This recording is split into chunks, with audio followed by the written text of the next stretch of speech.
It's time to drop a shell on them.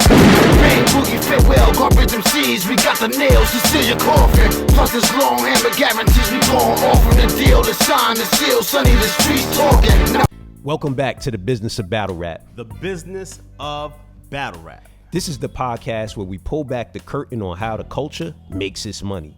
And I'm your host, Saqar, Ahhah, Ahershu. I am Rayay, and today's episode is all about the most powerful force in the industry right now. Clips that print the money. We're talking about the short form content, the viral bars, the memes, the moments that goes beyond the battle stage and generate millions of impressions and real revenue. In this digital era, the hottest 30 seconds of a battle might be worth more than the full 30 minutes. Okay. We're going to break down why that is, how leagues monetize clips, and how battlers are building their brands bar by bar. So, battle rap has always been quotable. Think of lines like, "You gonna get this work," or the "Is he dead" kick. Those Classic. Moments Classic. lived in the culture. But in today's era of Instagram Reels, TikTok, and Twitter, those moments explode in ways we've never seen before. And what's wild is sometimes the viral moment isn't even the best bar of the battle. It could be a reaction, a stumble, even a face-off. But once it goes viral, that clip becomes the marketing engine for the whole event. And here's the kicker.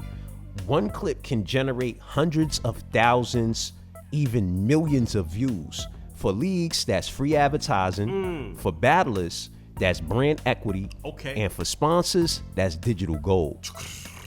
When it comes to "you're gonna get this work," how did that travel? That's the biggest viral moment so far that I can remember in battle rap. Why? Facts. Because Jay-Z, who barely really talks, He made that from special. his Twitter account, he actually tweeted out, "You gonna get this work." He made it special. Definitely. Not too far after the battle, everybody tapped in like, "What's that? What's he talking about?" So on and so forth, and everybody in the battle rap culture knew it was crazy. Now that same exact "You gonna get this work" line, and so this line is when, for those that don't know, this is when Loaded Lux battled Calico, and Loaded Lux took the stance of the fact that, you know, you've been glamorizing negativity, and you know, and gang violence and drug dealing, right? You're gonna get this work. So you're gonna get this work. So he went down a whole line of how, you know, he's wrong and how he was going to get the work. He's going to get this work. I mean, and every time he had to stop and say, "No, you're going to get this work." So now 50 Cent even takes his body, right? Uses AI, puts his head, 50 Cent's head on Loaded Lux body, and does a whole rendition of "You Gonna Get This Work." And this is recently. That is an example of how viral battle rap can go. So let's talk numbers. A viral battle clip that hits 1 million on TikTok or Instagram doesn't just build hype. It drives traffic to YouTube, to pay-per-view, to subscriptions. That's conversion power. Right? Man. And on platforms like YouTube, even though the revenue per view is low, the engagement builds long-term visibility. Exactly. A battler who goes viral consistently can raise their booking fee. A league that pumps out viral clips can negotiate better sponsorship. It's almost like clips have become their own product. Some leagues now design battles with the intention of producing clippable moments, face-offs, props, wild punchlines, all engineered to go viral. So the question is, does that hurt the art? Are we moving towards WWE style gimmick instead of authentic battles? Nah, because hip hop has always been WWE. Always been WWE. That's what makes hip hop so much different than all of these other music genres. Crazy. You know, come on, we've had a rapper called the Old Dirty Bastard. You know what I'm talking about? That would be like a ravishing Rick Raw. You know what I'm talking about, right? That would be like a Dusty Rhodes. You know, so we've always had our characters in hip hop, and now battle rap, and this is what we saw when we wanted to go ahead and get in the business of battle rap. We were like, man, there's got to be a platform for this, because there was really no outlet for all these different personalities, and where they could still display their real skill set. Yeah, facts. So different platforms play different roles. TikTok is about discovery, those 15 to 60 second clips that travel fast. Instagram and Twitter are about culture, conversation. Whole lot of conversation. And YouTube is the archive. That's where the full monetization happens. And don't forget Patreon. Don't forget it. Make sure y'all check out our patreon.com/MCWar. Sometime battlers and leagues release behind the scenes and early clips exclusively to paying supporters. That's another revenue lane. Plus, brands love short form content. A sponsor who might hesitate to back a full event is often down to attach their name to a viral clip campaign.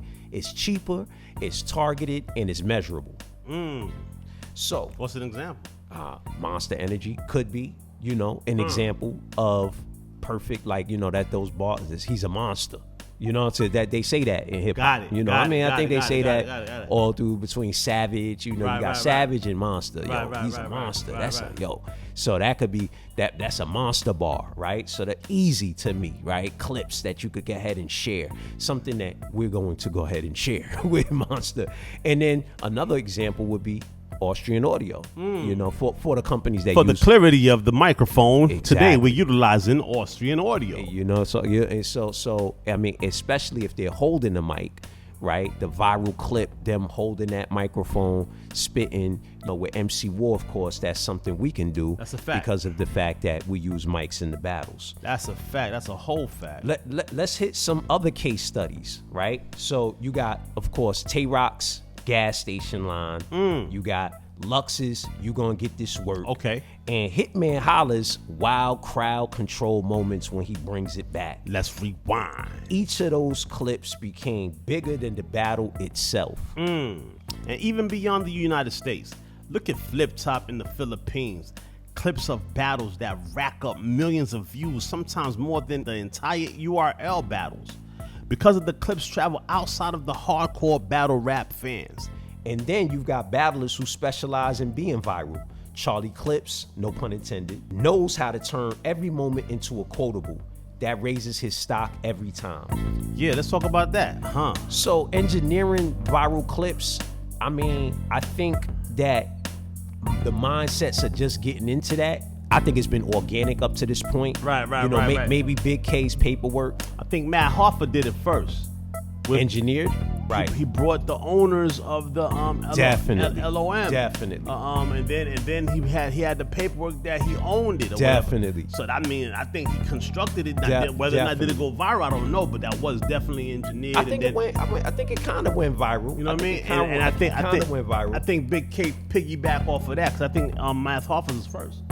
I'm not sure, but both of them on the same league though. RBE. Okay. Both of them took place on the same platform. Okay. So now I would say this that as far as rappers spitting bars, engineering those actual bars to go viral, I don't know if that's happened yet. Okay. Yeah, I think it's been kind of organic, and I think now people might be starting to think about it. But those are moments though, from the Big K paperwork, right? The Math Hoffa paperwork, right? And even the DNA, or K-Shine coming in dressed as the doctor, right? But those are kind of like them acting things out. But actual bars, I think we're gonna start seeing more of that now that people are utilizing TikTok the way that they are. Hitman Holla just did it recently, but I don't know if it hit. What, the paperwork again? I don't think it hit. I don't think it hit. And again, that wasn't a bar. That wasn't like I guess he was rapping it. Right. He was rapping it. So that was actually more than I think it was Math Hoffa in them. Okay. What, did Math Hoffa rap, or did he stop and just pull it out?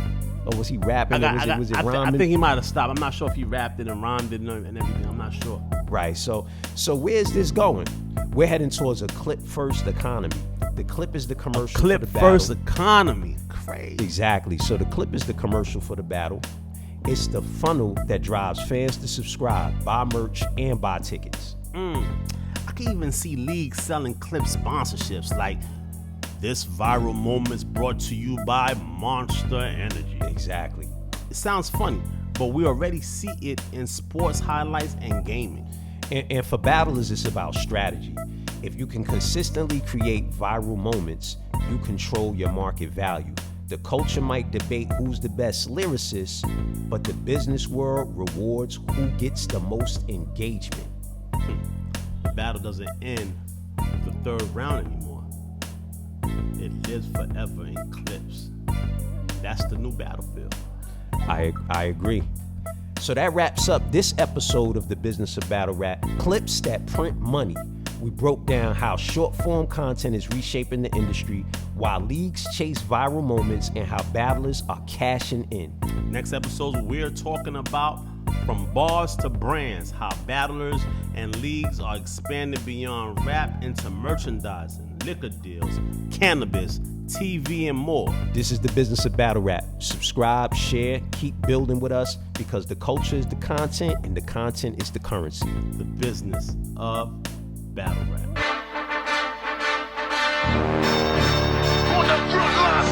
It's time to drop a shell on them. Bang, boogie, fit well, garbage them seeds. We got the nails to seal your coffin. Plus this long hammer guarantees we going off on the deal. The sign, the seal, sunny, the streets talking. Now